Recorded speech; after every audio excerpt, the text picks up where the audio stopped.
Right, big old week we've got here, and we're already on. Gee whiz, that was very quick. Hey guys, how you going? So today on BK Sport, we are live as we're going to be talking all things NRL Grand Final. Yes, the week has finally arrived. We are going to also be switching it across to here, where it will be a lot easier to talk about a lot of the stats and a lot of what's going to be going down, and the team lineups that have obviously just dropped just over an hour, or just about an hour ago, actually.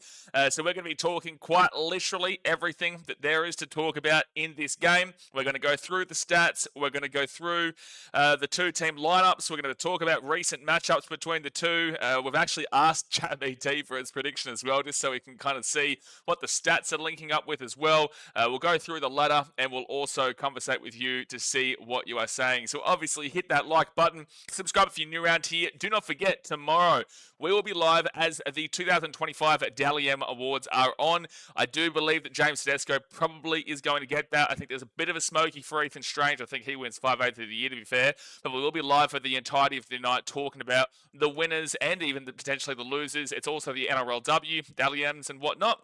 So it's a big night tomorrow. So I thought we'd do a grand final preview today ahead of that. And then obviously as the week goes on, it will be ticking down to the ultimate GF, the ultimate grand final, after we saw the Brisbane Broncos take down the Penrith Panthers to stop their 5-peat going down. Everyone keeps talking dynasty, and I remember I said once the Broncos won that game, like, is this the end of the dynasty? This is the end. The dynasty's over. Well, it's not the correct words and not the correct terminology that I was actually trying to portray there. It was more about the streak, because dynasty's definitely not over yet. If they go and miss the 8 next year, then sure. But for the time being, no, the dynasty isn't over. Dynasty is referring to a duration of time, not a specific streak, right? So, look, the Broncos were able to take them down, coming back from 14-0 down. They've had plenty of comebacks this year, especially in the finals and in the back end of the season. And then obviously got the Melbourne Storm, who beat the Cronulla Sharks. Not exactly unbelievably, but well enough to guarantee themselves a spot here. And when they're on, they are on. There's a reason why they finished in second position this year.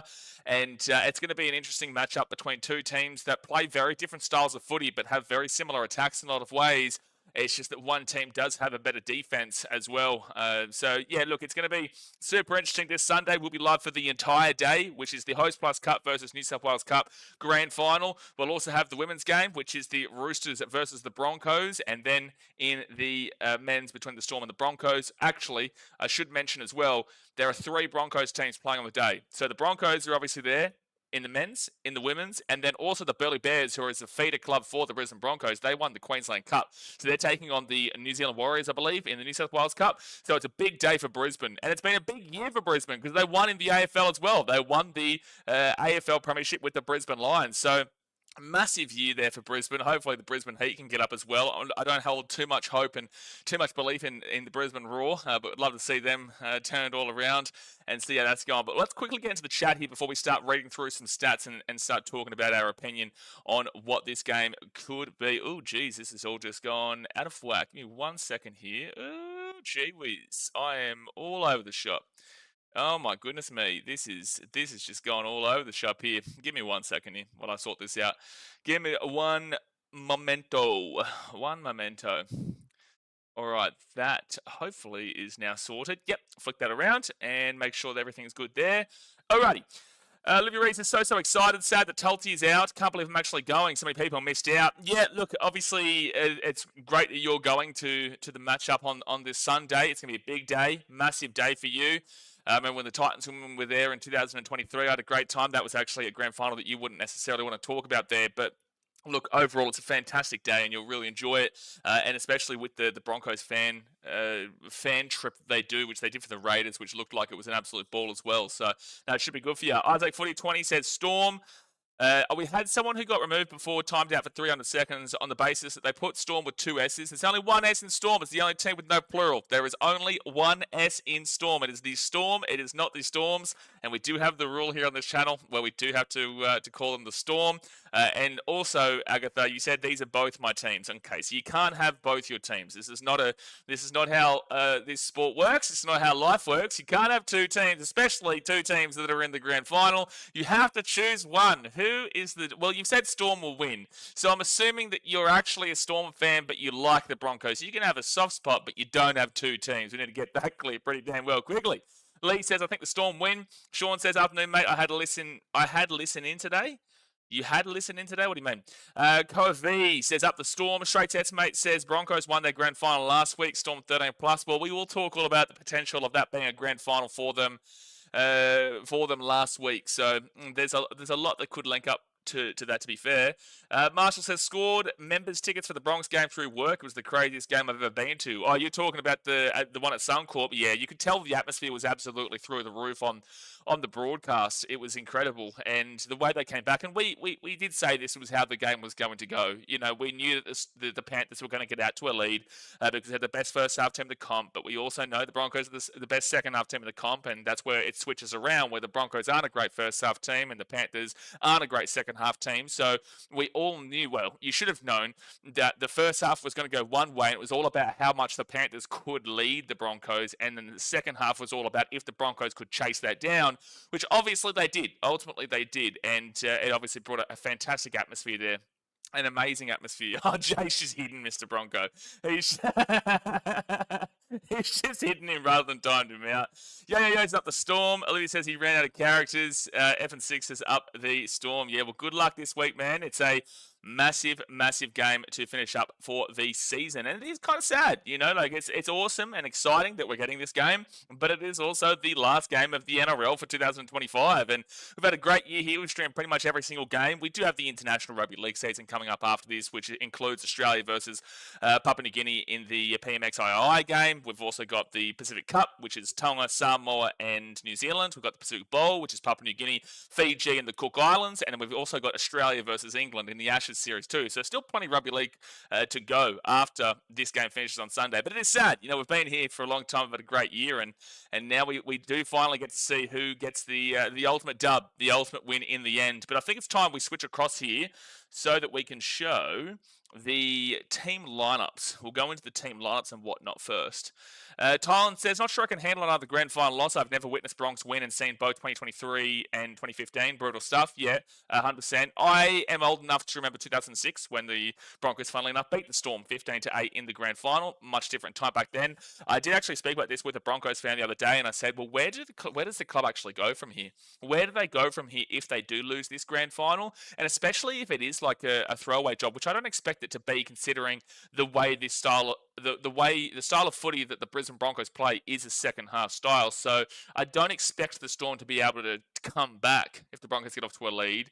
But if the same kind of thing happens, which we saw Broncos Cowboys 2015, or we saw Broncos versus Panthers in 2023, you know, how do they pick themselves up to go again after 3 straight? 2 straight is one thing, but 3 straight grand finals. And also, to mention this, prior to 2015, the Broncos had actually never lost a grand final. They were undefeated in grand finals, and now they've lost 2 straight, and then they go into this one here for their third. So it'll be interesting to see, obviously, play out. KJ Sports says, been to 5 Broncos games this season, and that game on last Sunday that I went to was the loudest I've ever heard. That's what I was saying. Yeah, I agree with that. Straight Test Mate says, Broncos have named a 10-day contract player at 14. Oh my goodness me. Usman Kappa, bro, like, we're at the very beginning of the stream, man. I'm not going to give you my score prediction until we go through quite literally everything. Marcel Musa says, watching Nathan and Ivan's press conference made me think the Panthers are going to be back next year and will continue their dynasty. Okay, well, watching the press conference shouldn't tell you that. Just the fact that the Panthers are a very good team should tell you enough. You know, like you'd be ridiculous to think that the Panthers are going to completely fall off because of a loss in a preliminary final. You know, they only lost by 2 points. They were up 14-0. They just didn't have the ability in the end. They do usually have the leadership and experience, but they didn't have the leadership and experience in the back end of that game. But they also came from 17th to the preliminary final. They've won 4 premierships in a row and been in 5 grand finals in a row. So anyone who's trying to say the Panthers are done, I couldn't care less about a press conference. Like, just the facts and the stats in front of us show the Panthers will absolutely be back next year. And you could make a significant argument that you can compare, say, with the Chicago Bulls in a lot of ways, where the Bulls went 3 years in a row in 90, 91 and 92, and then 93 and 91, 92, 93 was Chicago Bulls, and then there was a 2-year hiatus as Michael Jordan went to baseball. 94, 95 was the Houston Rockets, and then 96, 97, and 98 was the Chicago Bulls when Michael Jordan came back, you know, you can compare that and say, well, people obviously thought they fell off and then they came back and still did it. So look, no, it's a ridiculous even thought process to have ever imagined that just means now automatically the Panthers are done. The dynasty being over was incorrect terminology. It was more so referencing to the streak being over. Straight Tets Mate says, this is the first time in years the Panthers won't lose a major star either. Exactly right. The salary cap caught up to them in a lot of ways. The salary cap did catch up to them in a lot of ways. And if they had guys like Fisher Harris and Luai, they probably do get over the line on Sunday. But anyway, that's a conversation for probably later.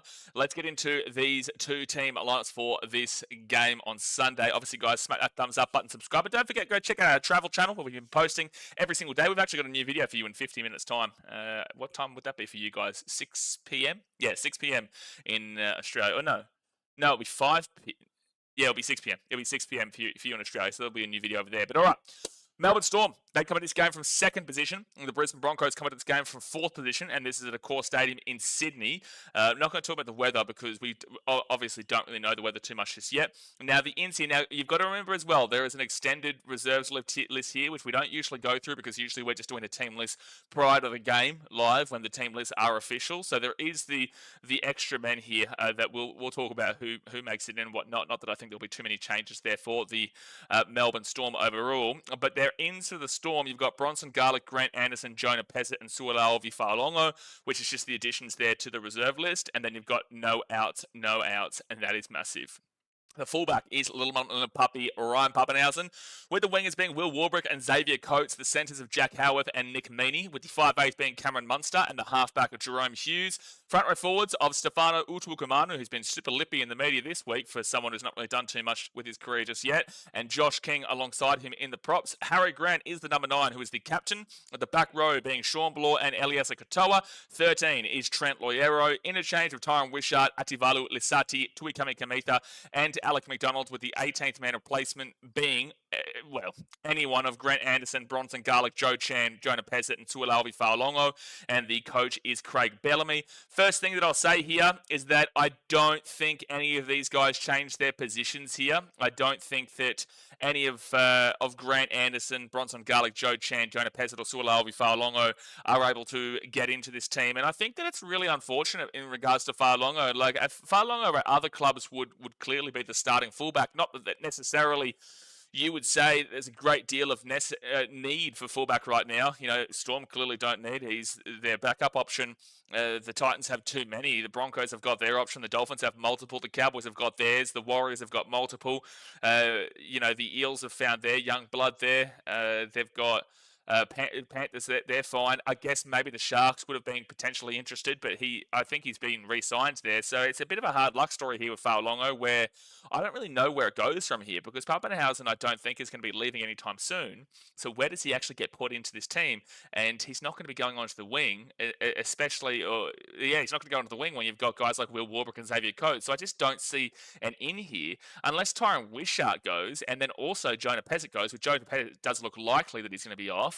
But unless those two guys go, the only way you can put him into the 14, I just think his career is being wasted right now by his re-signing of his contract here at the Storm. I really find that quite odd, to be fair. But overall, the only way Jonah Pezzett will get in is if Tyron Wishart gets injured, or if you see Cameron Munster get injured, or even Jerome Hughes. If any of those three guys aren't playing, touch wood they are, but if any of them do happen to get injured or aren't able to play for whatever reason, that's the only way that Jonah Pezzett would be able to actually get into this team. Joe Chan's super unlucky. He's been a part of this team pretty much all season in a lot of ways, but you just can't find a room for him. You know, Sean Bloor and Elias Katoa are the back rows. Then you go to the centres, and Jack Howard and Nick Meaney are definitely priority over Joe Chan. So he's a bit unfortunate in that regards, but it makes sense. He won't be coming in unless there's an injury, obviously. Bronson Garlick, look, I haven't seen enough out of him realistically, and I don't think that he'll be able to be pushed in. And Grant Anderson, despite the fact that he's been great for a lot of this year with the Melbourne Storm, they do have their full strength backline in right now, and with no injuries. And Grant Anderson is also off to the Brisbane Broncos next year. So this club that he's playing this week is actually the team that he'll be playing for next year. So that's the reserves there. We go to the fullback of Ryan Pappenhausen. Now, the big thing here for me with Little Puppy is that there is two very similar styles here with his opposition fullback, where both these guys are actually being touted, him and Reece Walsh are being touted to be the Australian fullback instead of Dylan Edwards, who has really lacked in form this season, specifically the back end of the season, the second half after Origin. Pappenhausen and Reece Walsh are the ones getting named because Tedesco has taken himself out of the race because of family reasons. So that means that whoever plays best in this game ultimately probably gets that fullback spot for Australia in the Ashes series, and Pappenhausen is one of the elite fullbacks in the competition. The only issue with Pappenhausen over the years is that he does tend to find injuries quite consistently, and I hate to say that, but it is a fact. It's similar to Tom Trbojevic in a lot of ways, where Tom Trbojevic is one of the best fullbacks in the game, maybe not necessarily nowadays, but he still has it in him sometimes. But Pappenhausen is so consistent when he's on the field. He's got that pace, he's got that creativity, he's got that spruce that really opens up the field from that fullback position. And I think that the only thing that's held him back in his career has been those injuries, unfortunately, which have been quite unlucky. But the point is that they've still been there. So this is a really big game for him to take that next step in his career. He needs to take that next step in his career where he hasn't been able to get into that New South Wales team because they've had a plethora of options in the past in Latrell Mitchell, Tom Trbojevic, Dylan Edwards, James Tedesco. He's not been able to get and progress them. But now's your opportunity. This is your opportunity in this game, little mama and puppy Ryan Pappenhausen, to go from NRL to an international rep. You actually skip the whole Origin arena and go to the international rep. So it's a massive game here for Pappenhausen to play the best style of footy that we know he can achieve. Then we go to the wingers here. Will Warbrick and Xavier Coates. You would make an argument that this is the best wing pairing in the competition, maybe alongside Sydney Roosters, Daniel Tupou and Mark Nwanga-Tuwase. Not that he's going to be there anymore. Nwanga-Tuwase is obviously going to Rugby Union next year. But off this year alone, I would say the two best wing comparisons, and I know Will Warbrick's been injured for a lot of it, but on paper, fit and healthy, it's honestly for me a tie between Will Warbrick and Xavier Coates and Nwanga-Tuwase and Daniel Tupou. I don't think that there's too much there that separates them overall too greatly. Will Warbrick is so strong. Obviously came from New Zealand International Sevens team. Prior to coming across, I had him as my up-and-comer before he even got into the Storm team originally, that I thought he was going to kill it, and he has killed it since coming across. And Xavier Coates. Now, there's a really big, interesting matchup here where we saw in that round 27 game, which we'll talk about in a second, and really kind of settle that down quite a lot in regards to that result.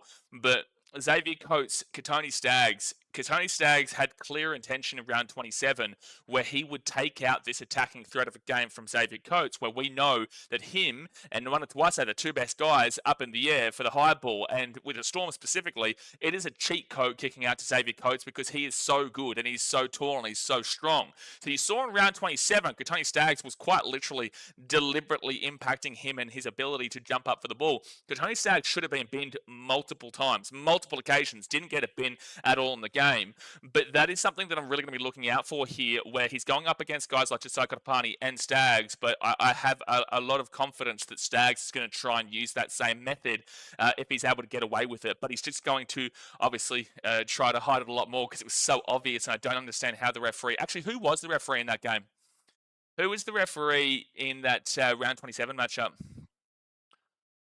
Was it Grant Atkins or was it Ashley Klein? Oh, geez. Hold on. Where's the team list? Oh, my gosh. I clicked an ad.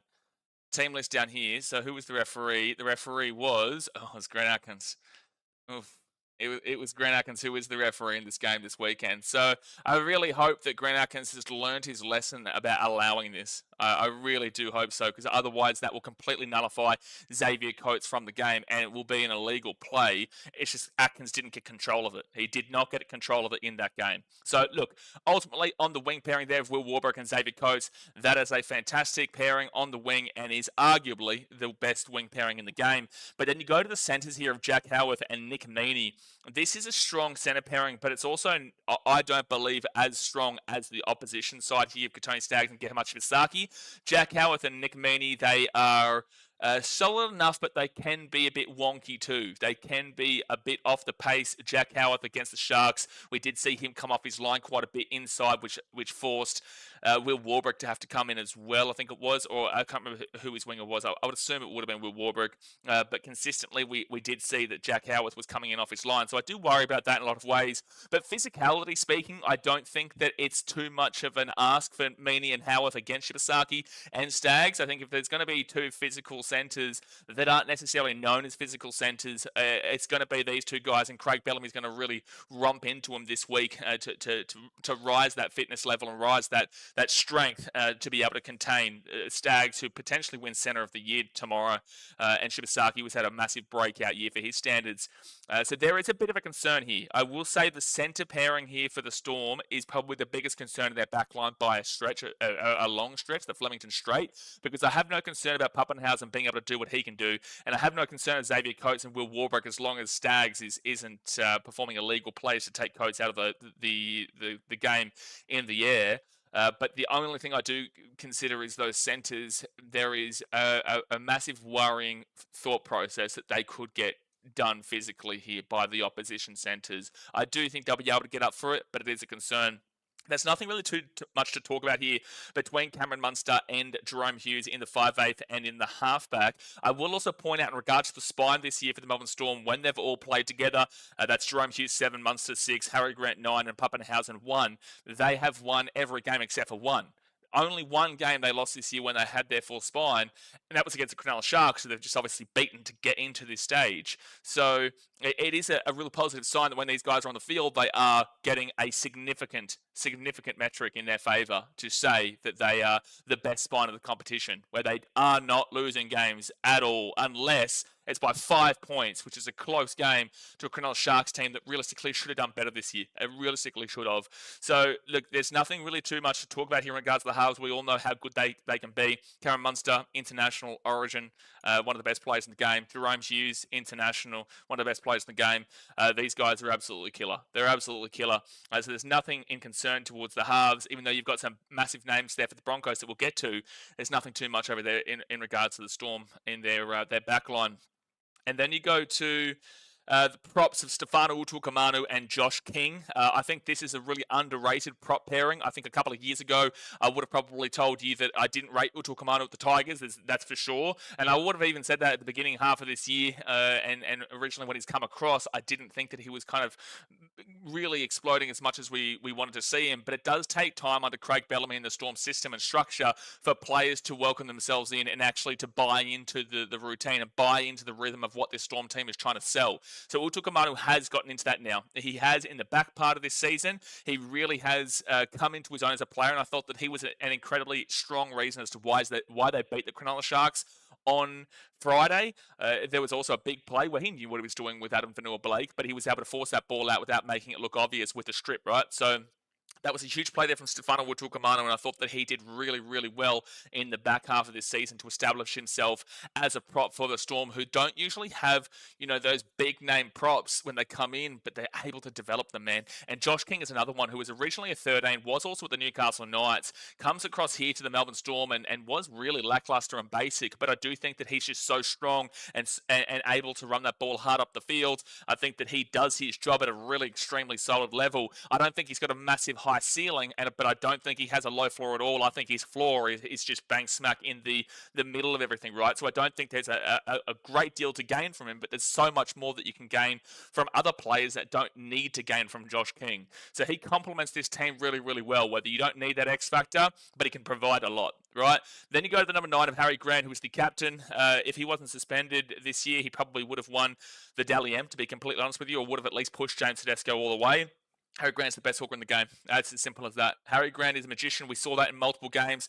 His try against the Penrith Panthers that won them that game in extra time, I think it was. Was it extra? Yeah, it was extra time. That try was just absolutely brilliant. And when he played the Roosters a few weeks prior to that, like he was the guy. And when they've been injured this year, whether it be Jerome Hughes injured or Pappenhausen injured or even Munster injured, like Harry Grant pulls this team along. He really does. He pulls them through. If he was out of this game, I would take the Broncos 13+. Even with Munster, even with Pappenhausen, and even with Jerome Hughes. If Harry Grant was out of this game and they had to play Bronson Garlick there, for example, I would take the Broncos 13+. That's how key and critical of a figure I think Harry Grant is. And I think that, look, when you look at the Eels with Mitchell Moses, his impact with the Parramatta Eels is so significant that they will lose the game more than likely if Moses is out of that game. No, they will lose it, just as simple as that. They are going to lose that game. And I think that that's because, look, the Eels overall aren't even close to this kind of roster. But the same kind of comparison here is with Harry Grant, where they're much significantly more unlikely to win a game without a guy of his standards and his caliber in that number 9 that directs their attack and really does get solid defense going overall as a line. So Harry Grant is a very equivalent figure in that way. It's just the Storm are a much better team that can still get wins even without Harry Grant, but he is so crucial and so impactful. And then you go to the what?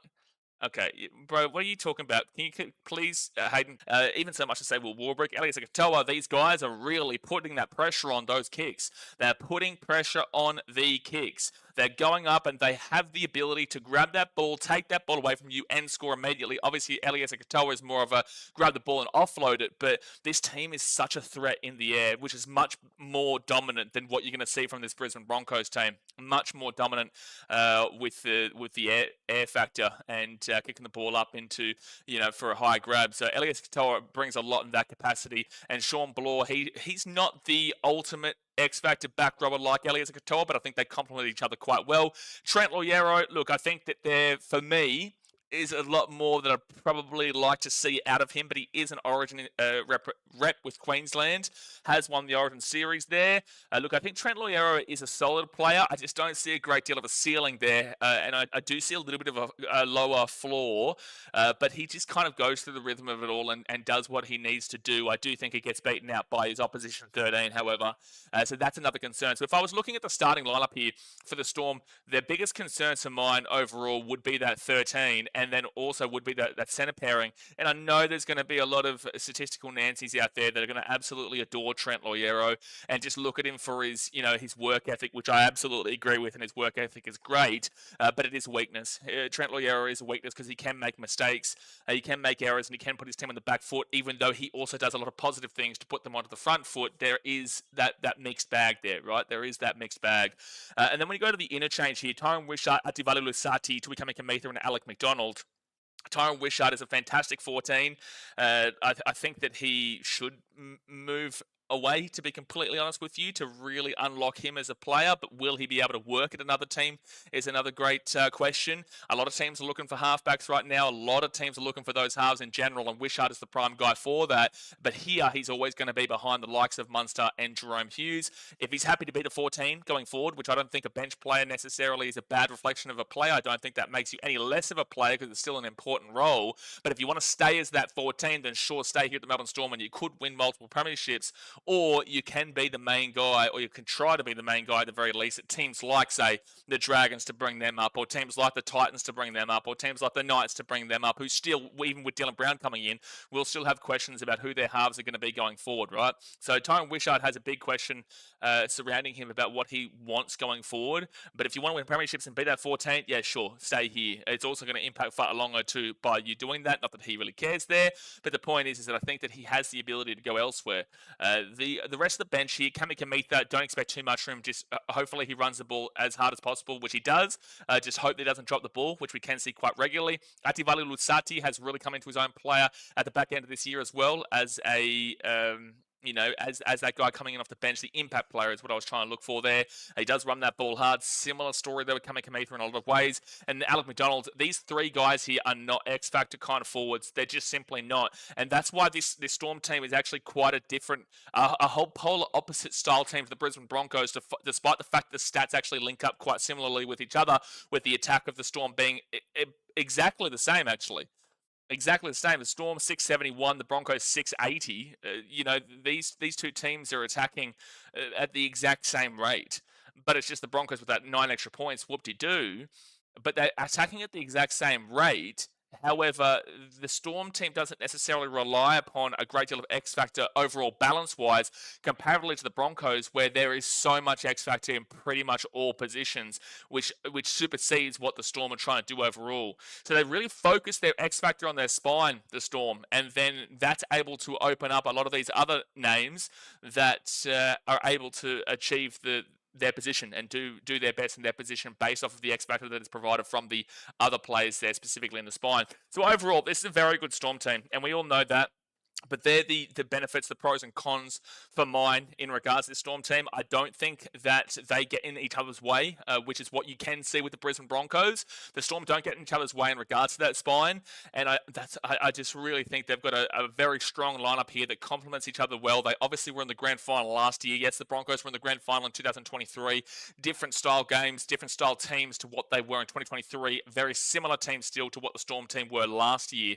Not too much of a change there, so they've kind of just transitioned from here to here, whilst the Broncos have gone transition from here to here to here. So it's a completely different kind of system there. So the Storm will benefit from that regard. The Storm will benefit from that regard overall. But all right, so I'm going to read through a quick bit of the chat here, and then I'll get into the Brisbane Broncos for their team analysis. Obviously, hit that thumbs up button, subscribe if you are new.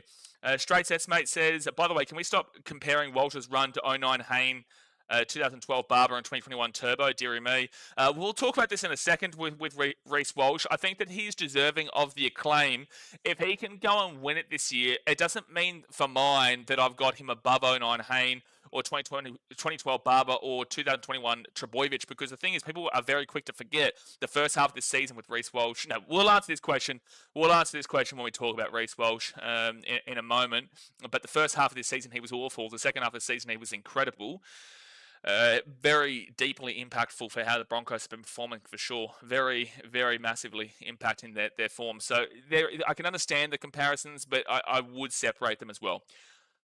Utmagaba says, oh, yeah, that's more Broncos stuff. If Storm lose back-to-back grand finals, that's actually sad. Well, that's pretty dog shit comment, Uzmakapa. At the end of the day, the Brisbane Broncos in 2015, they were in a grand final and choked it. In 2023, they were in a grand final and choked it. So it's like, you're well and truly happy to insult the Melbourne Storm there and say that if they lose back-to-back grand finals, that's sad. But at the end of the day, I think they would take back-to-back grand final losses instead of the two choke grand final losses in 2015 and 2023. And I don't want to insult overall Broncos fans here. I think this is just a stupid comment here from someone who wants to get a leg up, because at the end of the day, it was only 2 years ago that you lost a grand final when you're up 24-8 with 15 minutes to go of the game. So I think you should probably settle it down in regards to, trying to make that more embarrassing in regards to the two grand final losses in a row. Just kind of focus more on your team there. But also, if you want to go down that route, it's very easy to kind of pick out of the Brisbane Broncos and say, well, the year before that, you're up 24-8 against the exact same team, mind you, against the exact same team with the Panthers. So it's like, how can you insult last year with the Storm when you didn't even make the top 8, but also two, the same team that beat the Storm last year were the same team that beat the Brisbane Broncos in 2023, but the 2023 loss was far more embarrassing than what happened last year. So it's just like, you can argue this against the Storm, but just you're gonna get there's a lot of ammunition with the Broncos themselves. Jossie Parsons just popping in to say up the Storm. Good luck, Jossie. Josh has got a gut feeling the Broncos are going to win this one. Well, I think it should be $1.90 a piece in a lot of ways. I really do think it should be completely even. Matza says, Storm halftime, Broncos fall seems a bit scripted, to be honest. I will argue against this in a second, Matza. I can understand where you're coming from, because that is how the Broncos play, but the Storm aren't the same first half team as the Penrith Panthers are. They are a very balanced team, but they play kind of the same way across the entirety of the 80 minutes. There's no real choke factor from Storm, but there's also no real dominant factor in the first half, which is why it's a concern for the Broncos. It is a major concern there, because if the Storm are able to get to a lead like the Panthers did or like the Raiders did, the Storm aren't the same kind of team like the Raiders, who have been known as the Phase for a long time, but they're also not the same kind of team as the Panthers that have shown that in the back half of this season that they are falling away late in games. So the issue for the Broncos in this game will be if the Storm do lead 10-0 or 14-0 at halftime. Maybe 10-0 is a bit short. If they go up by over three scores or above, I don't think the Broncos chase that down, because the Storm are very grind centric. They are quite balanced as a team. They'll make errors in the first half, they'll make errors in the second half, they'll score tries in the first half, they'll score tries in the second half. That is completely opposite to the way the Panthers do play in a lot of ways, and really opposite to how the Raiders play in a lot of ways too. So that is a concern for Brisbane if they cannot go into halftime, at least 12 and under. If it's 12 and under, it's only 2 tries, that's doable. But I don't think that, and this is a big key thing in regards to the Broncos, and I said this about the Bulldogs for the first half of this season when everyone was getting on the hype train of this second half comeback ability. Second half comebacks is not a sustainable metric to success. It just isn't. because teams will click onto it. They'll get that lead, and then they'll know it from the start. They'll kind of position themselves to hold out that second half score, and that's what we saw with the Bulldogs this season. They completely fell off in that regards. The Bulldogs fans kept expecting they're going to come back, and they didn't come back, and then we all know how the Bulldogs season finished. So my biggest concern there with the Brisbane Broncos is what I'm saying here, that they need to be at least down by 12, because that's a normal score, but 3 scores is not a sustainable metric to success. Shaitas mate says, bloody Para fans, dearie me. Tylan says, Puppy struggles with kick return meters, something that Walsh has massively improved within recent weeks. Yeah, but I would also take Pappenhausen defensively over Walsh, even though Walsh has improved defensively recently. Pickle Rick says, no chance the Bronx are winning this, 13 plus Storm easy. I think that's a bit of a bold call, mate. I think it's a bit of a bold call. But, you know, grand finals do usually tend to go down a pretty big scoring route. So if you do fancy a team quite strongly, you probably would lean towards that on the history of grand finals, not specifically these two teams, because when these two teams played in a grand final, it was only 7 points, Broncos' favour, 2006. But overall, grand final-wise, you know, we really appreciate grand finals like 2015, 2023, because of how close they were, you know. Even so much to say 2006, what's another one that was really, really close? 2016 was extremely close. 2019 was extremely close. But then again, 2024 really wasn't that close, even though score might suggest it. It really wasn't. 2021 was, but not that it was the greatest grand final ever. 2022 wasn't. Eels got slapped. 2018, not really. No, the Storm beat the Roosters well. No, Roosters beat the Storm well, sorry. 2017, the Storm absolutely slapped the Cowboys. 2014 was a year that Dazmate would like to forget, with the Rabbitohs slapped the Bulldogs. 2013, Roosters convincingly won. 2012, the Storm beat... who the Storm? Oh no, that was the Storm beat the Bulldogs again. Yeah, that's right. Storm beat the Bulldogs in 2012. 2014 was the Rabbitohs one over the Bulldogs. Yeah, look, overall, you're seeing more so big scores. So, look, I wouldn't put it out of the equation on either side of Broncos or the Storm there. If you fancy the Broncos strongly, then you could absolutely put them 13+. Not that I think that's going to happen. And if you fancy the Storm strongly, you could put them 13+ too, on the basis that, you know, it does track out. Like, we go back to 2008, 2 best teams in the comp. One team was cheating, mind you. And I will remind you, Storm fans, that did happen. But they lost 40-0. So, you know, things can happen like that in the grand final. Tyler says, we will certainly lose if we are down 14-0 again. I would lean to that. I would lean to that. Brendan says, unfortunately, Brendan, you've been timed out for 5 minutes on the basis that you put 2 S's in Storm. We've got a rule on the channel. There's only 1 S in Storm. There's no plural in the Storm. The only team that actually doesn't have it, but I will read this out because it is interesting. Storm edges are the concern. Broncos have too much attack all year. Storm edges struggled. I don't necessarily agree there, but I do think the Broncos edges... I don't know about that, really. Like, I wouldn't necessarily overall agree that the edges will be the detriment here to the Melbourne Storm. I think that if there's going to be a detriment to the Melbourne Storm, it is going to be their centre pairing, to be completely honest with you. But the Broncos have that X factor. But the thing is, and we're about to go through that team lineup now, but the thing with the Brisbane Broncos is that with their X factor and with their fast-paced attacking style, if it's not going right, it is really not going right. You saw that in the first half against the Panthers, and you see that quite consistently with this Brisbane Broncos team. They are so high-paced and so high-octane and energetic that it has to come off. If it doesn't come off, then it will... Probably they'll concede a try. And usually it's from long range. As I said before the game started, the Broncos are one of the 2 best defensive teams inside their defensive 20 in the comp. I'd say the 3rd best team defensively in their 20 would be the Storm. The 1st best team would be the Panthers overall, but they just obviously got done over in the end in that game. But the Broncos and Panthers do equal that in a lot of ways there inside their own defensive 20. But I wouldn't necessarily say the Storm reason for losing here would be their edges. I think their edges are just about fine. I just think that their centres and potentially the lack of X Factor could come to hurt them on that bench, but I don't think they need X Factor on that bench there with those forwards. It's just Tyron Wishart is able to bring on a little bit of something as well. He's able to bring on a little bit of something. Matson says, like Panthers Broncos, the Panthers had so many opportunities to give the ball to the wing in the second half, but they just ran it, especially with Cleary's decision to not give it to. Okay, I think with time we get into the Brisbane Broncos here and go through their team lineup and their thought process, because a lot of people obviously want to talk about the Bronx here. And that's a great point in regards to the Panthers. That is a fantastic point. They had plenty of opportunities to win that game. They would have won the game, I believe, they had to taken the 2 because it would have taken the crowd out of it. I said this at the time. They take the 2 there. They take the crowd out of it. They're now the first team to score in the second half. They're able to get the momentum there or take the momentum from the Brisbane Brisbane Broncos. I think they win the game if they do that, but it was decision-making that cost them the game in a lot of ways. The Broncos would have chased down, but I don't know if they would have chased down to that extent had the Panthers taken that to their conversation for another day. But all right, let's get into the Brisbane Broncos here, guys. Like I said, thumbs up and subscribe. We'll be here for the Dally M's tomorrow night as well. Now, the NC for the Broncos, these are the reserves, basically. Jakasevski, Jock Madden, Patrick Carrigan, and Selwyn Cobbo. No outs, which is a huge thing when it comes to the grand final. You don't want to see any outs there from the team from the preliminary final, which we do see sometimes. But Patrick Carrigan is a massive in there. We'll quickly go over the reserves to see if there's any chance of these guys getting in. Ben Talty is a really hard luck story. He's been a massive involvement in this Brisbane Broncos team in this back part of the year. For the most part of the year, he has been really integral and helping them out, but he just can't get in with the inclusion of Patrick Carrigan. You know, it just really, really hurts. Xavier Willison being back from injury. They've got enough talent here, and unfortunately in the front rowers, Corey Jensen's been solid enough, and Payne Haas is Payne Haas. So, you know, Ben Talty is a very hard luck story. I don't think he gets in unless they decide to remove Tyson Smoothie, but I don't think so. Jesse Arthurs, he was very influential for the Broncos last year. Was it 2023 as well, or was it just last year? He's very, very good. Either way, Josiah Katapani and Dean Marin have been too good for him. He's not able to get in, and their backline's pretty much locked up. Jakasevski, I understand it. I don't think he gets in. Selwyn Cobbo is an interesting one. I think that the wing pairing has been too good, and the centre pairing has been too good this season for Selwyn Cobbo to be able to get himself in. Check your messages. Are you talking about...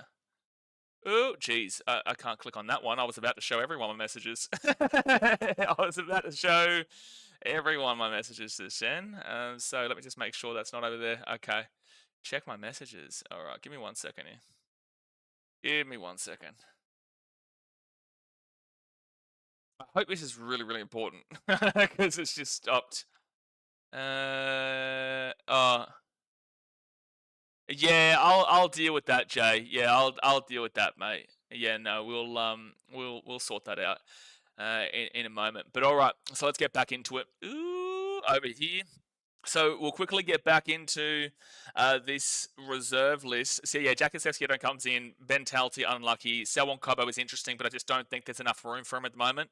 And then you've got Jock Madden, who I don't think gets in either, to be fair. I don't think anyone changes overall, provided there's a bit of injury or whatnot. When you see guys like Des Hasler, they make a lot of changes, but these two guys aren't going to be changing their lineups for the most part. 18th man, you would expect to probably be out of these lot. I would actually think that maybe Selwyn Cobbo gets the 18th man rather than Jesse Arthurs, because I think that Selwyn Cobbo has probably more ability to play in different positions, as in fullback, as in wing, as in centre, whilst Jesse Arthurs is specifically wing, maybe centres at best, but overall, 18th man, you probably would see Selwyn Cobbo there, in my personal opinion, but we'll see how that one pans out.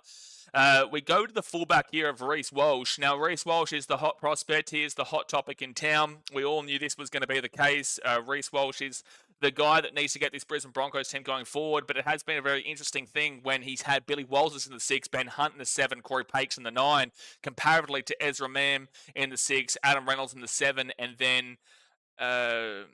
comparatively Ezra Mam in the 6, Adam Reynolds in the 7, and then Ben Hunt in the 9. The change-up actually really worked for him, where he clearly wasn't able to get that fluidity and that creativity going, because in that first half of the season, he was really, really poor. He was really, really poor in the first half of the season. Yeah, he had an injury here or there. Touch wood, he doesn't get injured for this one, but he did have an injury here and there and just wasn't performing anywhere near enough. He was trying too hard to get it going, but overall, I feel like I've pinpointed who the problem is here for Reece Walsh to actually be the player that he does have the ability to be, especially attacking-wise, right?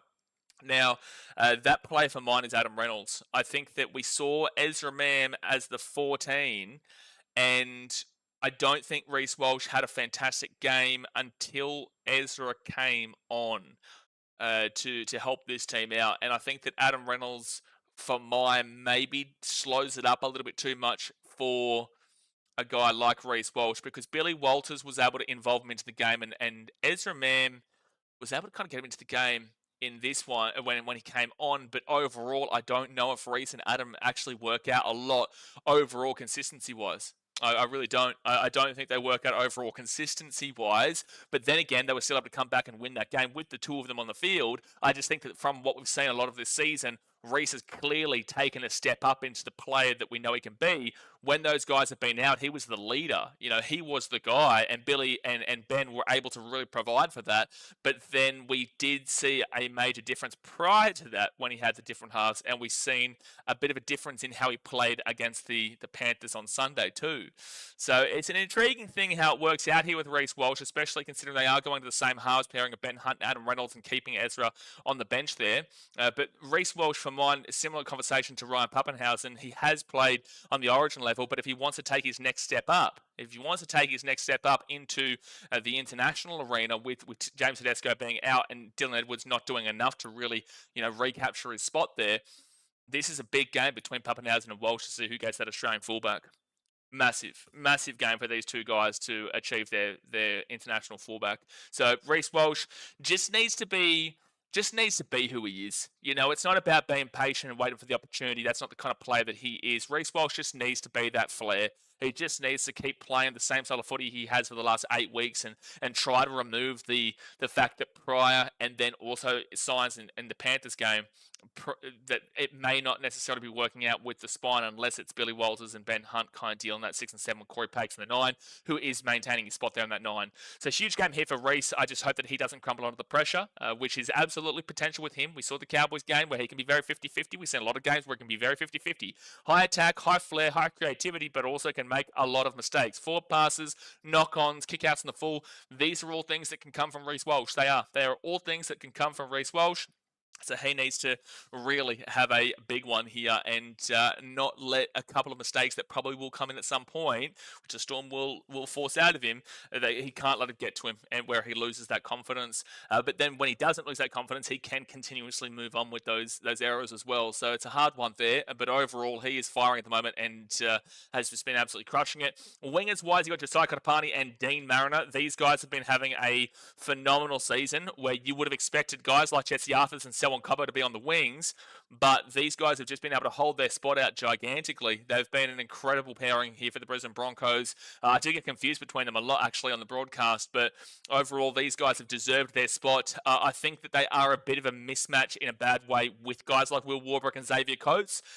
But Xavier Coates, I don't think many people at all can defend him. Even guys like Tupou and Nwanga who can go up in the air with him, Xavier Coates is still a bit of a cheat code attacking-wise against them. So no matter who the Broncos have here, it's a very difficult matchup wing-wise.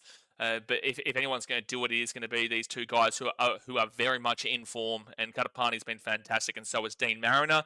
Centers-wise, Tony Staggs and Geha Machibasaki, these centre pairings, they need to work out. They need to work out because if they work well this week, Staggs and Shibasaki, they should be able to really get over the top of guys like Jack Howarth and Nick Meaney. I actually think that Jack Howarth has more ability in regards to the strength factor as long as he's not making those stupid dart outs, which I know Craig will get into him about. But I think that Jack Howarth has the ability here to be physical and muscle up with these guys. Nick Meaney is a little bit of a concern in this factor, however, but Staggs and Geha Machibasaki, Staggs has been having a year to remember. He potentially will win Dally M Centre of the Year tomorrow, and I believe he will. And Shibasaki has had a breakout year after a long time of not having that breakout year. He's been around the comp for a while, just hasn't really been able to completely break out. But these two guys on name and on form and the way they're playing should be able to beat Jack Howarth and Nick Meaney. It just comes down to how physical can those Storm guys get to really equal the playing field, especially with the fact that Staggs is the best X factor out of all four of those, and then Shibasaki is just as solid as Meaney and Howarth. And you would argue Shibasaki has played for Queensland, won an Origin series, been very important. Jack Howarth and Nick Meaney have not. They have not gotten to that next level. So both those guys for the Broncos are in Origin. Staggs has played international with Tonga. Staggs didn't play well in New South Wales, but Shibasaki played really well for Queensland. So that's definitely a massive advantage there for the Brisbane Broncos. Then you go to the 5'8", Ben Hunt, and the halfback, Adam Reynolds, was the captain.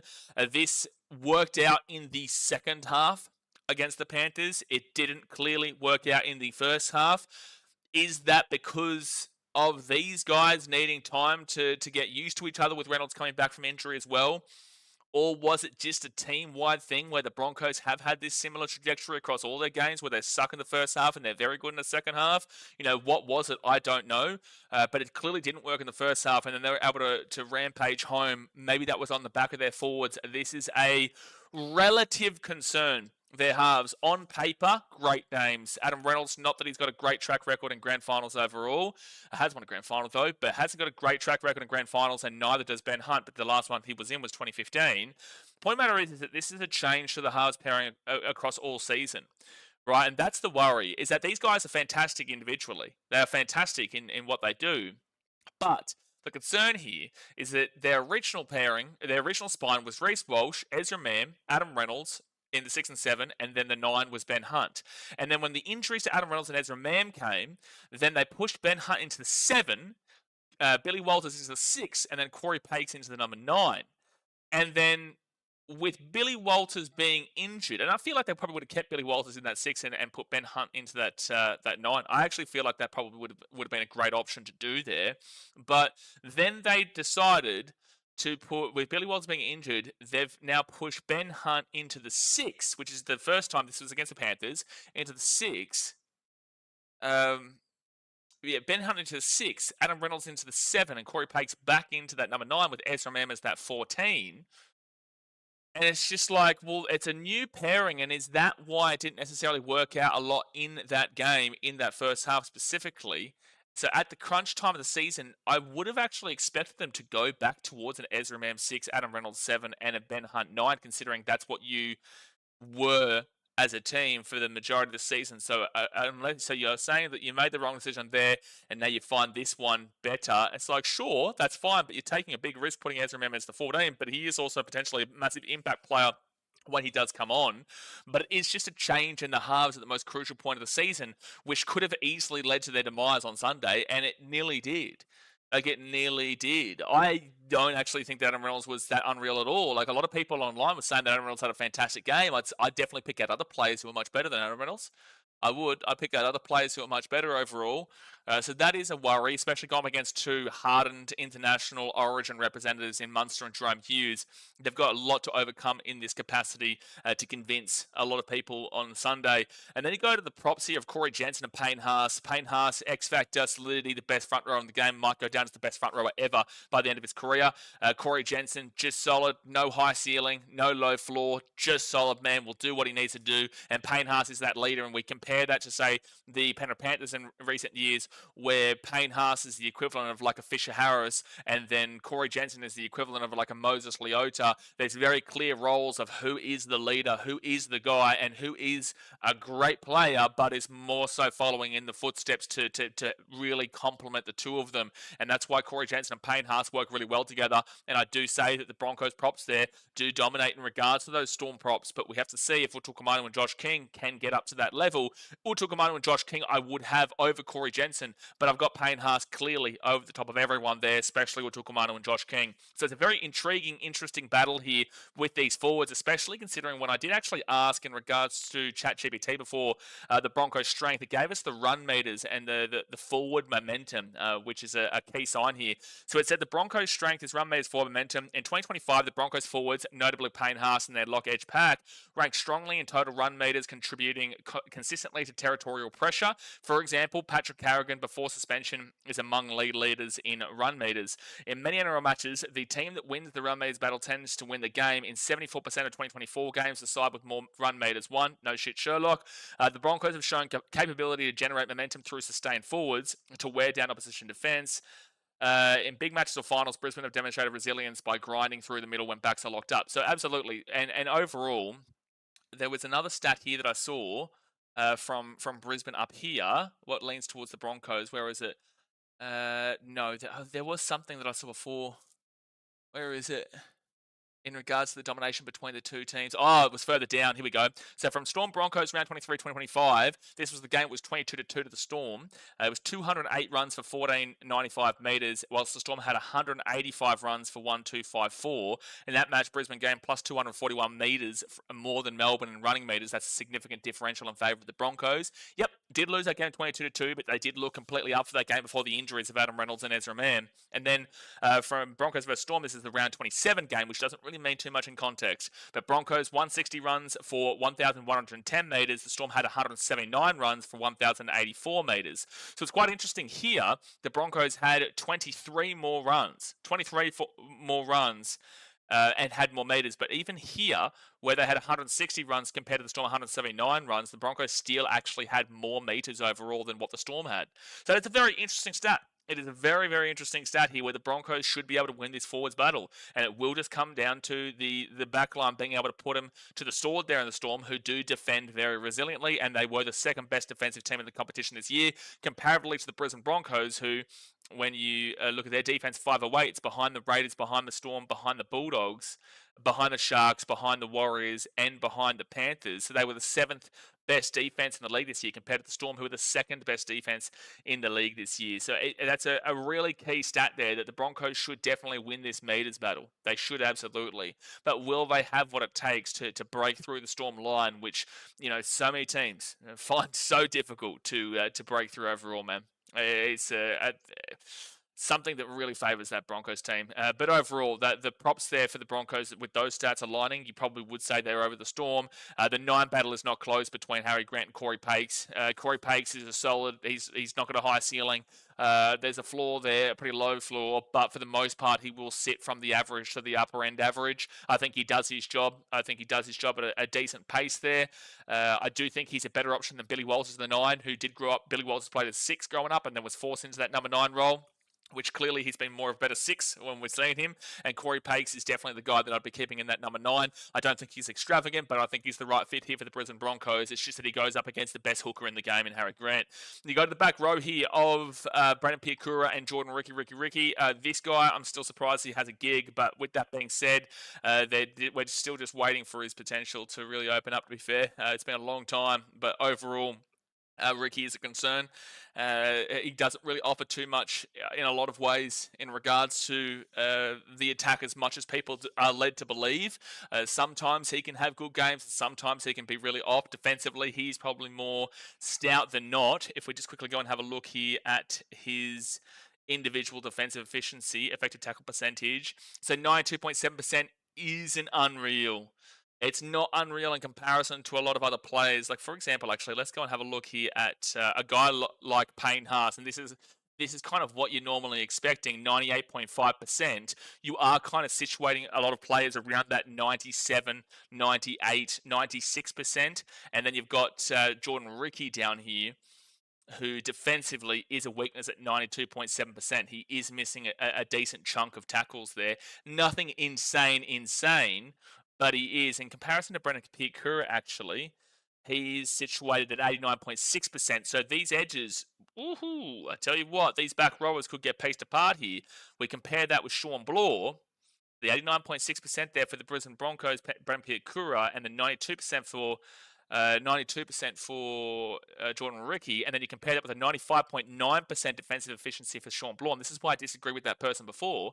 95.9% there for Sean Bloor, and then Elias Katoa, we go down to his, and he is at 92.2%. So the Storm are actually better defensively on their edges and their back row than we see from the Brisbane Broncos. So that's a major concern here, where I do think the Storm went out in this battle. I think the Storm went out in the battle in regards to the back row. Compared Ricky to a dude who's missed 14 tackles in his career is pretty waffle. That's why we went into the other plays, which is compared with him in Brendan Piakura, Sean Bloor, and Elias Katoa. What other comparisons would you like than the 3 other back rowers in the game? What other comparisons? Because ultimately, the point was that most players are situated between 95 and 98%. Payne Haas has gone up to 98%. Obviously, a fantastic defender and fantastic prop. He's the best prop in the game. But the issue is that you compare it with Brendan Piakura, Sean Bloor, and Elias Katoa. Brendan Piakura is even worse off. But the Storm, both their back rowers are either same or decently above. So that's why we compare with the other 3 there.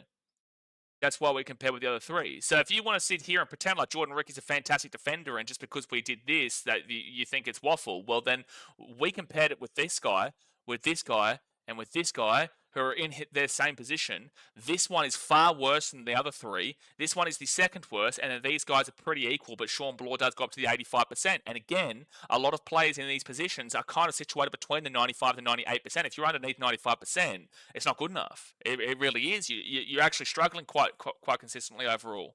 So It's Payne Haas don't miss tackles. It's not the point that we're talking about here, bro. You are completely specifying in regards to Payne Haas. It was just a point in regards to, I'm going to move on from this. You're clearly missing the point of the comparison. It's not to compare directly with Payne Haas. It's to give an update in regards to kind of what the statistics usually average out at, between 95% and 98%. Payne Haas even exceeds that, but the point is to put it between 95% and 98%. And if you think that Jordan Rickie's stats there are good, then I've got another thing coming for you when I talk about Brendan Piakura.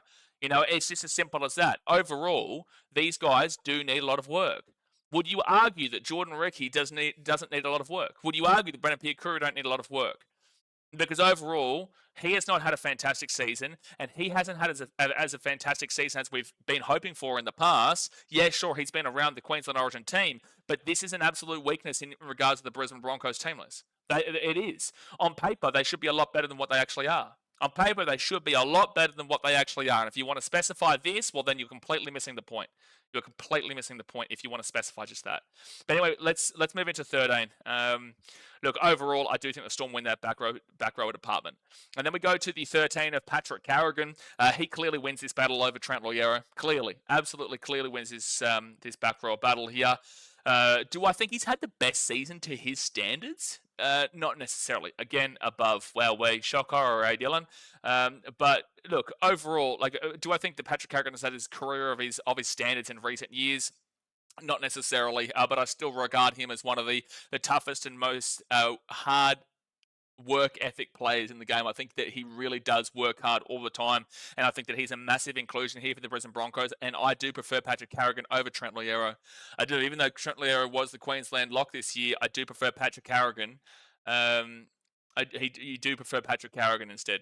You do prefer Patrick Carrigan instead. Dylan says, you just said he struggles defensively, then check Katoa's stats, who is lower. Correct. Elias Katoa also struggles. There is no, what is your gotcha there? Sean Bloor was higher and in the category of what we're talking about.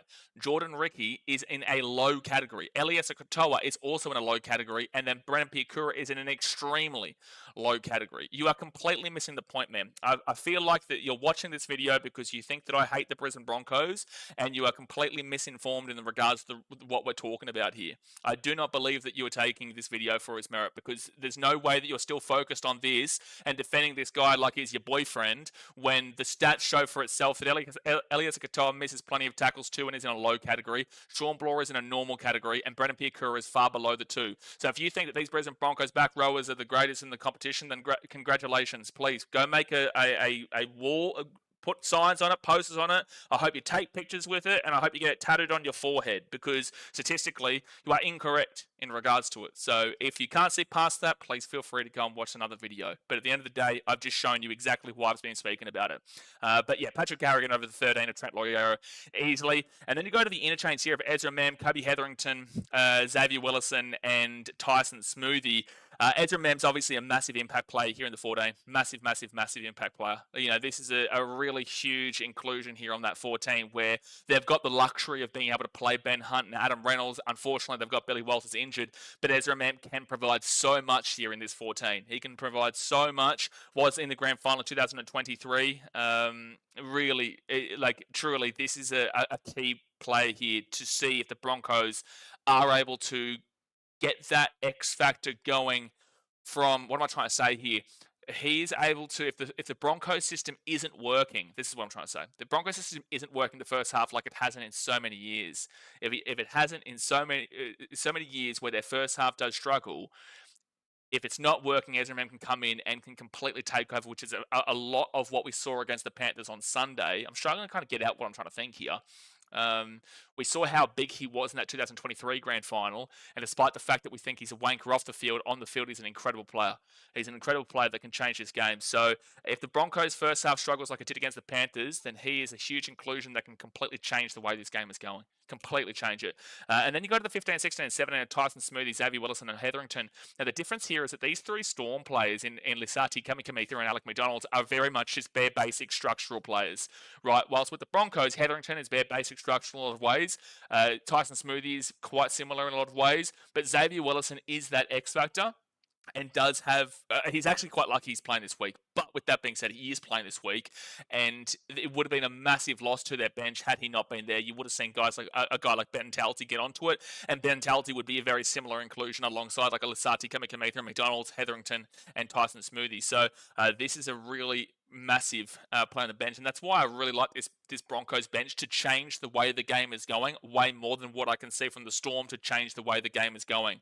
So I favour the Broncos bench to be able to adjust the game, and I don't favour the Storm bench in comparison to have as much ability to adjust the game, because they've got well and truly enough talent in a consistency metric across their team that they would be more inclined to go with. So I would lean with the bench there. So if I compare the positions and I say what I think, I've got Ryan Papenhuyzen and Reece Walsh pretty similar in a lot of ways in regards to impact in this game. I think the wingers of Warbrick and Coates will beat out Cartapani and Dean Mariner. I think the centres of Tony Staggs and Geha Shibasaki beat out Jack Howarth and Nick Meaney. I think that Munster and Hughes beat out Ben Hunt and Adam Reynolds, but they do have the ability to be equal as well. I think they do. I just think that this is a whole fresh new halves pairing alongside last week, but it's a whole fresh new halves pairing compared to what the Broncos have done so far this season. So I will give that in regards to the Storm. The props department overall, I am giving to Payne Haas and the props to the Brisbane Broncos on the basis they've got more in them than what the Storm can, but the Storm can level it out a lot more. But I still, no matter what, have Payne Haas being able to take it past whatever these Storm guys can achieve. The number 9's easily Harry Grant. Back row, clearly, Dylan's favourite. I'm taking Sean Bloor and Elias Katoa here, based on the fact that both of these guys can't defend, and Pierre Curran and Jordan Ricky, and so with Elias Katoa, he struggles as well, but Sean Bloor is able to really pick that up there, and Elias Katoa has way more attack in him than what we've seen out of Brendan Pierre Curran and Jordan Ricky. He's one of the best back rowers in the game in that department, so I'll take the Storm back rowers in that department. Then we go to the 13, and I do like Patrick Carrigan way more than I do like Trent Loiero, and then I favour the Broncos bench. So if we go position by position, it's equal 0-0 there, the fullbacks, 1-0 Storm with the wingers, 1-1 with the Broncos centres, 2-1 with the Storm halves, 2-2 with the Broncos forwards, front row forwards, 3-2 Storm favour with the hooker, and then 4-2 Storm favour with the back row, but then 4-3 with Patrick Carrigan, and then 4-4 with the bench. So this game is shaping up to be as equal as it possibly can be equal. You know, because I've just gone through that, and it's 4-4 in regards to preferences across player positions. And, you know, I am just including the interchange as a whole there. I can be specific in regards to the 14 to separate the 15 through 17. But the 14, I'm leaning with Ezra Mam there. And then if I want to go with the 15 through 17, it's pretty similar. I might lean a lot of ways to Xavier Willison there. But overall, this is as even as it possibly can be. So that's the two team lineups there, guys. If you have anything else to add to that, please feel free to. As long as you don't try and, talk ridiculousness and specify status and completely miss the entire point of what we were conversating about. MMA guy says Broncos won't be able to get away with their poor start. Storm will put a clinic on first half, and Broncos won't be able to breach the deficit. Storm will give them a hiding. Puppy will dog walk Walsh. Sure, can I see the world where you're talking about? Yeah. And as I said in the early part of this stream, the Melbourne Storm were a very balanced team across 80. The Brisbane Broncos are a poor first half team, exceptional second half team. The Penrith Panthers were a exceptional first half team and a poor second half team. And this is across the entirety of the season. I am saying the Panthers were that for the majority of the season. The Broncos have been that for the majority of the season, and the Storm have been that for the majority of the season. So you take that Panthers game away, that really was able to be quite nullified in both aspects there, which we saw from the Broncos comeback.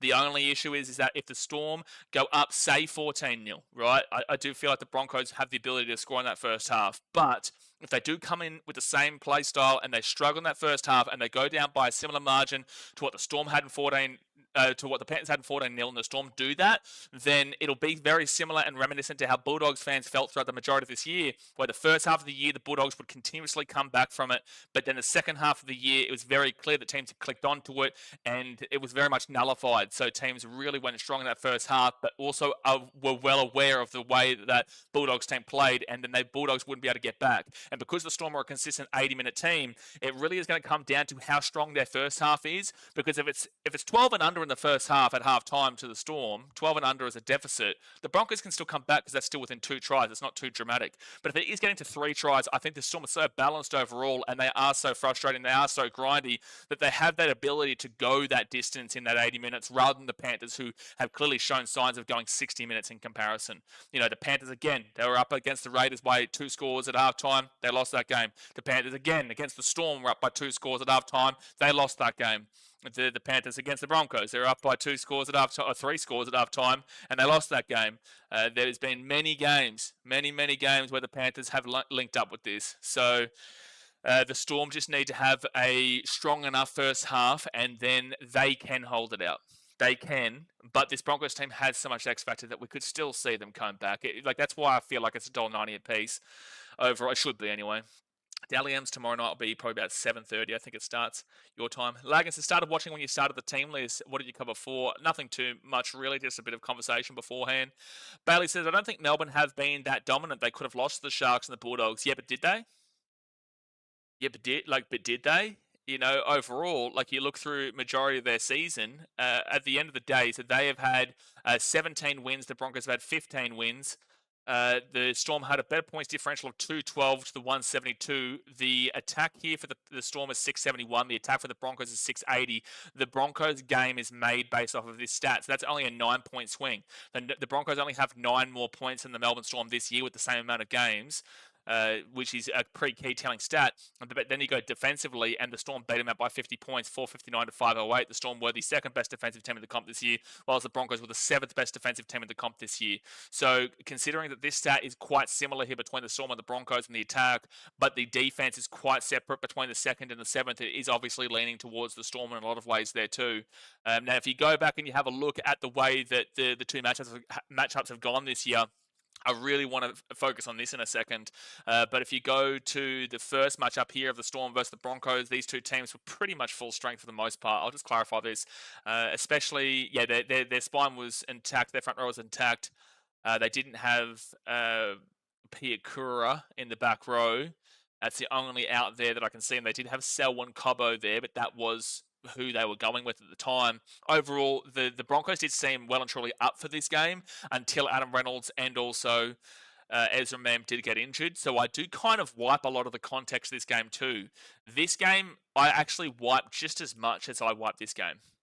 No, I wiped this game even... Oh, no, I wiped them both the same. I do. I wiped them both the same. I don't think the way these two games have played will be how this game is played in a lot of ways.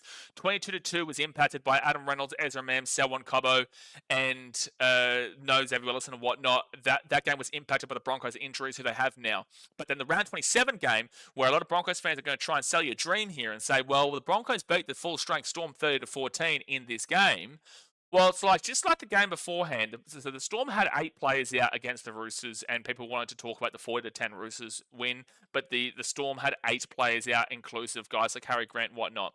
In this game, they did play their full-strength team here, the Melbourne Storm, except for Harry Grant, who is, again, that critical player that wasn't playing in that game. That is the most critical player to this Melbourne Storm team. Harry Grant was not there. Bronson Garlick was there. This was actually one of the biggest games that I was criticising Bronson Garlick in. Harry Grant was not there. They also, so who they have in their front row, so Josh King and Utukamanu in this game. They had Tuikami Kamitha and Josh King, so they didn't have Utukamanu in that game either. But the issue isn't in regards to that specifically. Harry Grant, major inclusion there to that loss. But the issue is that if the Broncos had have lost that game, they would have finished in 5th position. They wouldn't have gotten in the top 4 because the Sharks would have gotten into the top 4. The Broncos had clear from the start the intention, the dedication, the motivation to win that game. They had to win that game. It was a must-win. Otherwise, they would have had to go and take on the Roosters, which would have been interesting, but I would have had the Broncos to win it, obviously. But it would have been the long way to do it. And I feel like with this play style the Broncos have, whoever lost that Broncos-Raiders game, I felt was getting knocked out. Whoever lost that Broncos-Raiders game, I do feel like the Sharks would have had the ability to win that game and then lost in the same fashion the week after. So because they've got that week off, it really benefited them for that Panthers game. But they had to win that game against the Storm, otherwise they would have finished fifth. So there was the intention, the dedication, and the motivation. You saw that from the kickoff. And then with the Storm, on the other hand, they were second. If they won the game, they finished second. If they lost the game, they finished second. So it was an odd decision from Craig Bellamy to play a full-strength team in that game, minus obviously not having Harry Grant due to suspension. But it was an interesting thought process because there was no benefit to it. He just wanted to, I guess, warm his team up ahead of the Bulldogs game the following week in the finals, week 1. But you could also clearly see from the first minute there was no intention, dedication, and motivation from the Storm to actually go and win that game. So you've got one team. We saw this across round 27 in a lot of ways too. Tigers, Titans, and where teams had something to play for and teams didn't have something to play for. The only game that went away from this was the Eels and Knights, but the Knights was so bad this year that's why it happened. But overall, we saw a very similar thing across all the games in round 27. So the point is that we could very clearly see the difference in these two teams in the way they came into the game. And in Munster, in the 60th minute, you could clearly see that he was trying to rile them up and fire them up, but it just wasn't able to be the case. He just wasn't able to get his team to actually give a shit about the game. So it's like, yeah, they went out there and internally they're saying, like, they're not going to try and lose a game. They're not going to try and not do well. It's just that there was no motivation to take that next level comparatively to a grand final here where they both have the same intention, dedication, and motivation to win and to get over their past hurdles of losing the grand final last year for the Storm and losing the grand final in 2023 for the Broncos. So there's a lot more intention behind this game for both teams. And there is an inclusion of Harry Grant here as well. And the stat that the Broncos focus on is their attack, which is only 9 points better than the Storm. And then you go with the Storm defense that is 50-odd points better than the Broncos. So there's a lot of things that kind of linking up in that regards. Emphasis, do you think the ref in Broncos vs Panthers was missing calls? No. Brendan's, he did miss the Liam Martin call. Liam Martin should have been binned. Jeebus says, do you reckon the Broncos can make their first half better than their last game against the Panthers? Sure, but it's not usually what they do. But sure, and they need to. Because I don't think they're chasing down the Storm. Storm aren't a team like the Panthers. And Taylor says, I watched the Storm play the Broncos in Melbourne. They didn't have much of their team. I don't count either. It's a brand new playing field. Okay, welcome to the conversation here, Entertainers. That's exactly what we said. Aussie Mozzie says, hopefully it's a close one and not a blowout. That's all I'm hoping for. Also, it has nothing to do with you watching it down in Melbourne. Yeah, entertain us. We all watched it. We all know the context behind that, which is why I explained that and spoke about that. Aussie Mozzie says, hopefully it's a close one and not a blowout. That's all I'm hoping for. Look, I think that it realistically should be a close one, man. You know, they're both similar attack. It's just the Storm have better defense. It just comes down to that first half again, how much the Broncos can go down by. If they can be within 12, yeah, sure, they can still win it, but it's still going to be very difficult. Even down by 6, this Storm team is not the same team as the Panthers, and people are going to get that same impression from the Broncos against the Raiders and the Broncos against the Panthers as if they're playing one of those two teams. And whilst the Storm haven't looked exactly incredible a lot of this season, they know how to grind out wins. They know how to win games that they don't necessarily deserve to win in a lot of ways. They know how to do it. This team is so different to how those other teams play. Zakor says the last time Melbourne Storm won was back in 2020. Yeah? What's your point? David says, I wonder why nobody else's hooker scoops the ball up with one hand and they play the ball like Harry Grant. I just think Harry Grant's built different, bro. I really do. I think Harry Grant is really built different. Like, he's just such an incredible hooker that can just continuously get such elite football going. And he just really gets it on the defense and also on attacking. He's able to really create some awesome plays, but defensively, he keeps that line quite intact alongside guys like Mitch Kenny does for the Panthers. That's why Mitch Kenny is a super underrated player defensively for the Panthers. He's able to overall get a consistent line going, to be fair. But look, I think that's pretty much all we need to talk about here. Yeah, sure, we can speak about Raiders and Broncos and Panthers and Broncos. We've referred to that enough. And then I guess we didn't really talk about the Storm versus the Bulldogs. Ooh, what's that? 2023? Why am I looking at 2023? I don't even know why that's there. I genuinely don't even know why am I've just clicked on it 2022. Oh, that's right. There was a reason for it, wasn't it? No. I don't know why I'm there. I don't even know why I was on that. What was it? Was there anything else that I needed to speak about here? Oh, that's right. The Broncos have beaten the Storm like 2 times out of the last 12 games. Oh, yeah, here we go. On here, where is it? When I was asked ChatGPT its stats, in head-to-head matchups, the Storm have had the upper hand historically, especially in recent times versus the Broncos. No, but where is... Here we go. Across their history, Melbourne has beaten Brisbane 43 times compared to 15. That was a huge stat. 43 times the Storm have won, 15 times the Broncos have won. They also tend to cover the line while playing away versus the Broncos, and this is effectively an away game for both of these teams. But that's a pretty key stat there. Melbourne have always had the wood over the Broncos in a lot of capacity, 43 times compared with 15. That's a pretty big one. Ultimo says Grant has that dog in him. Lagan says Grant does not have the dog in him. He is a cat, though. Yeah, well, he pieced apart your team the other week. So look, if I was to make a prediction in regards to this, which I feel like I feel like it's very much leaning quite strongly, and I can understand why people are saying the favourites of the Storm here. It is leaning quite strongly with the Storm. I think that this game can go in a lot of different ways. I can definitely agree with the Storm being the favourites based off of what we've seen here, based off of what we've shown.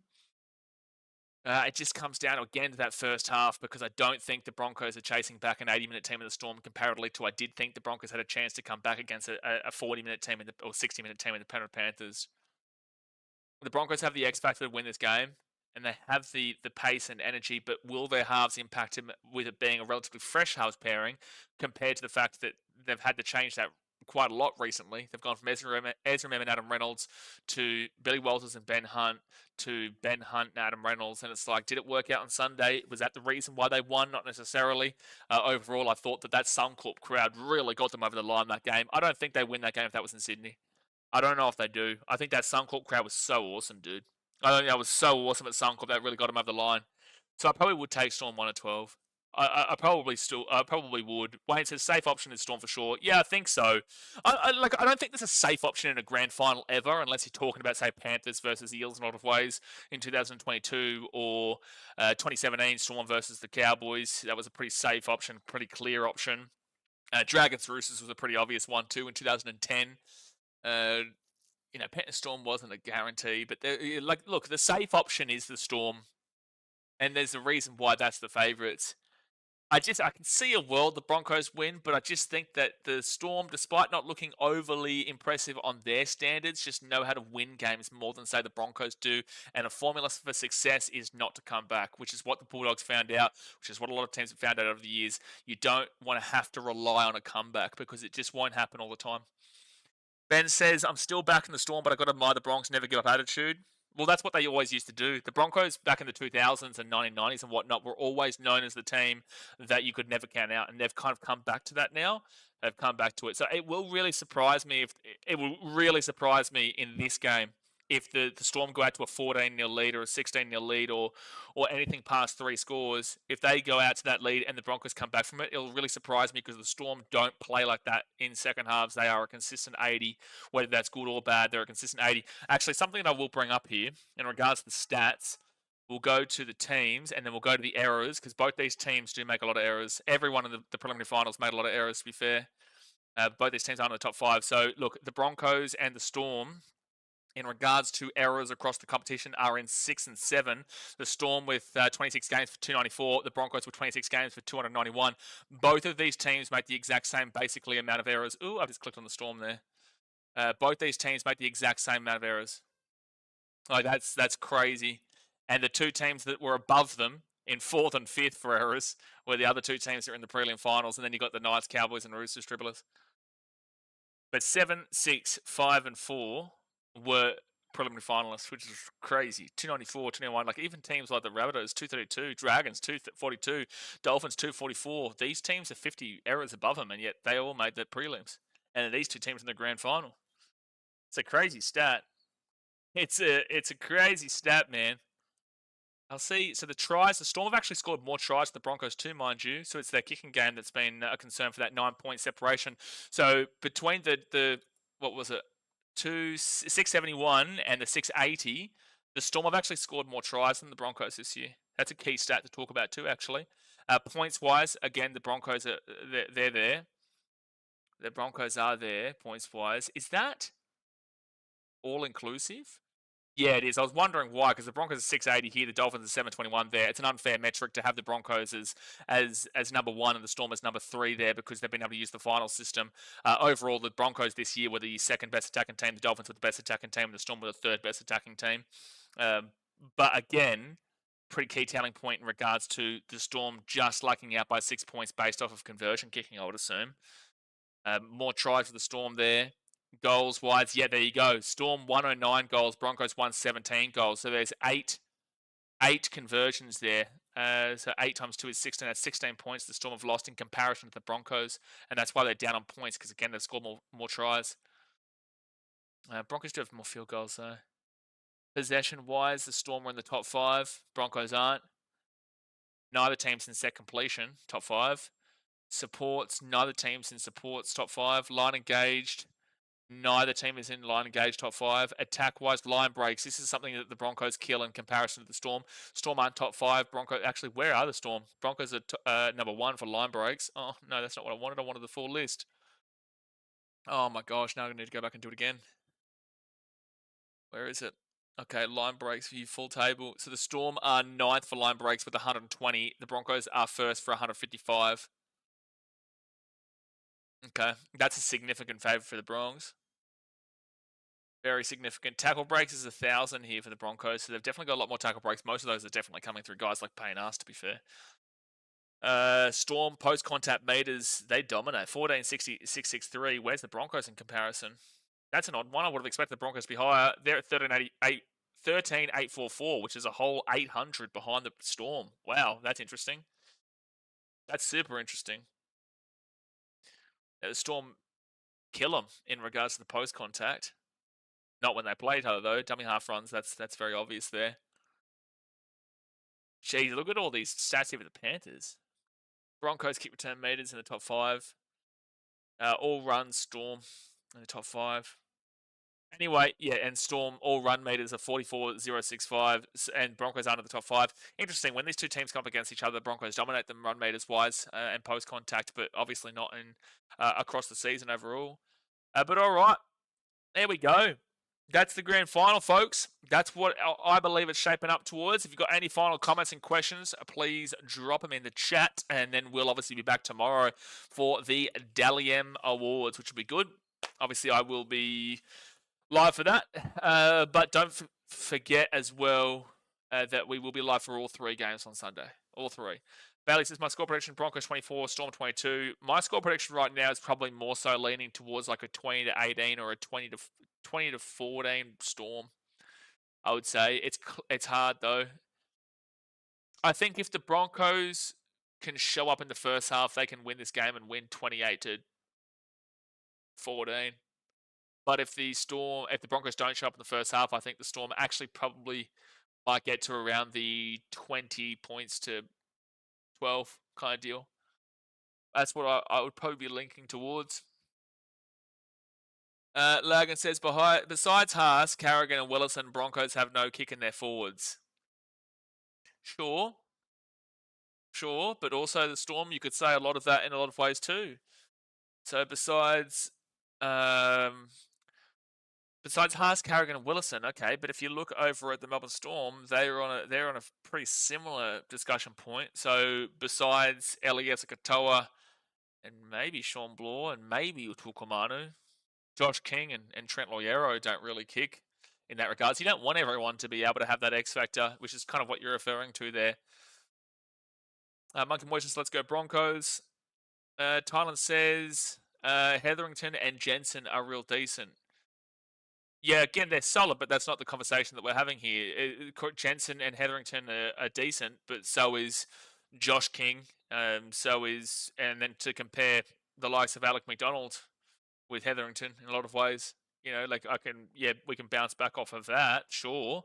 But there's a lot of similarities between a comparison on the other side of the field there in regards to that. Sean says post-contact mate is interesting, yeah. Dylan says, if it's level or close at half, Broncos win, enjoy your night.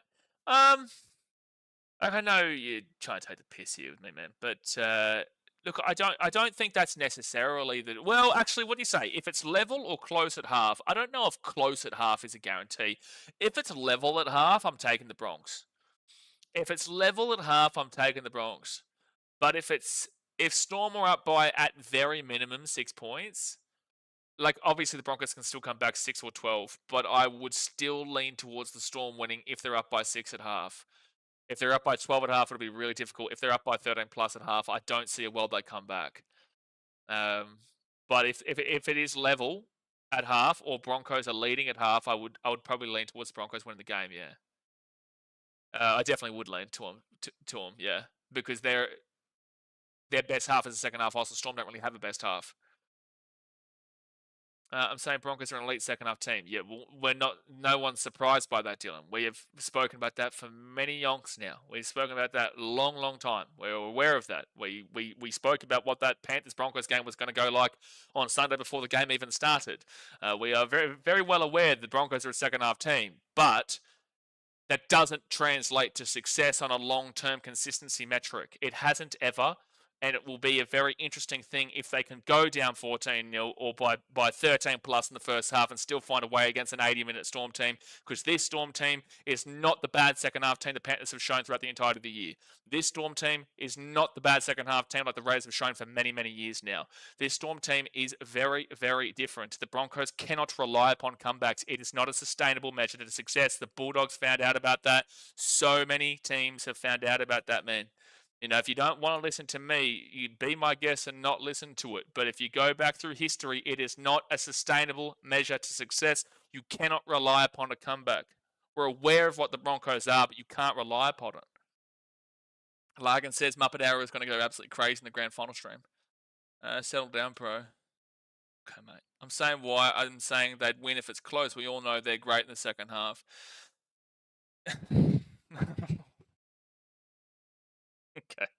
Okay. Yeah, sure. Jason's Broncos can't even rely on leads. Yeah, I really don't know what your purpose has been here today, Dylan. I really, Jay's just done it out. I really don't know what his purpose was here today.